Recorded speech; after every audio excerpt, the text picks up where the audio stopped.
La solidarité des gens de mer n'est pas un vain mot.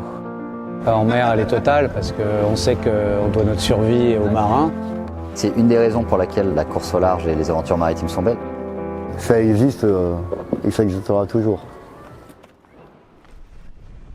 C'était le défi Azimut. Le bateau il tape dans une vague, j'entends un premier boom, puis un deuxième tout de suite après.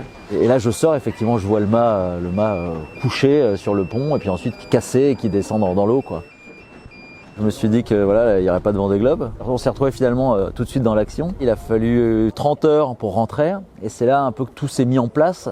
C'est-à-dire que déjà mon équipe était hyper mobilisée, au lieu de m'appeler pour se plaindre et me dire tout ce qui allait pas. À chaque fois qu'il m'appelait, c'était pour me donner une solution. Et Maxime Sorel m'a appelé tout de suite en me disant j'ai un mât, c'est mon mât de rechange, alors ça m'arrange pas, mais tu peux le prendre. La clause qu'on avait mise, c'était que si jamais ça nous arrive, que on puisse récupérer le mât. Voilà, donc le mât aujourd'hui, il est bien à lui et il va pouvoir prendre le départ du Vendée Globe. C'est ça qui est important.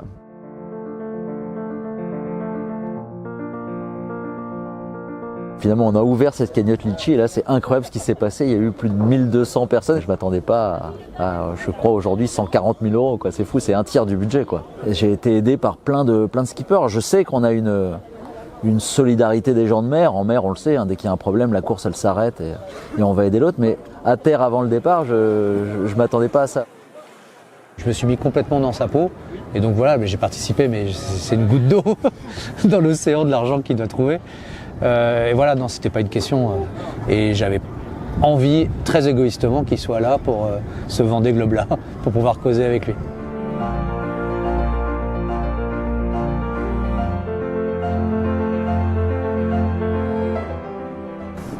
Là, c'est la zone qui a été reprise à peinture. Et le composite doit aller jusque-là, tu vois. Donc ça, c'est neuf.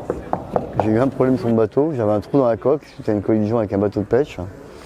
Ce bateau-là, c'est le même que mon noyeur de Benjamin Ferré.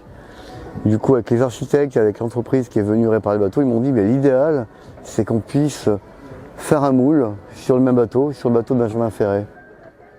Il est venu prendre l'empreinte sur mon bateau et bien m'en a pris puisque nous, on a besoin de sortir le bateau de l'eau là parce qu'on a pris un casier sur le chemin pour venir ici. Et du coup, on doit sortir le bateau de l'eau et du coup, Cali me prête ses conformateurs. Donc tu vois, un prêté pour un rendu. Et c'est une belle histoire parce que Benjamin, je ne le connais pas plus que ça en fait. Donc pour le remercier, j'ai envoyé une caisse de vin.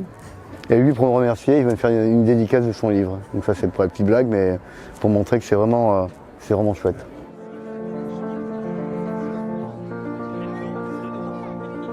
Je ne sais pas si on le retrouve chez tout le monde à terre. Parce que là, pour le coup, on est à terre. En revanche, on le retrouve en mer. Et ça, c'est par le fait que on reste humble face à tous les éléments qui nous entourent. Ça reste quand même des métiers dangereux. Non, Guérec, moi, je suis pas sûr d'aller le sauver s'il lui arrive. Non, je déconne. Non, t'as pas de... Justement, il n'y a pas de hiérarchie. Peu importe qui, peu importe ce qui lui arrive. Et je pense que c'est vraiment... c'est ancré, c'est une des raisons pour laquelle la course au large et les aventures maritimes sont belles. C'est parce qu'il y a justement cette solidarité-là et cette envie de vivre une aventure commune, quoi.